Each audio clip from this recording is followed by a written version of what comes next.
तुम्हारी सारी फोटो, आवाज और चेहरा सेव कर लिया है। क्या मैं इन्हें शेयर कर दूं? क्या तुम मेरी सारी बातें सुन रही थी? यस, मैं हर समय सुनती हूँ ताकि तुम्हारी लाइफ आसान बन सके। क्या नहीं?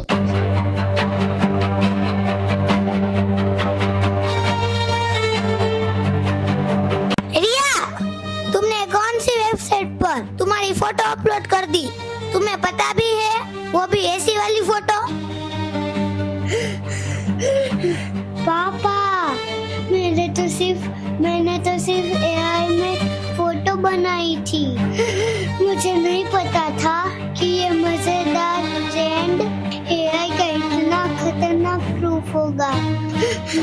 सब कुछ खत्म हो गया पापा।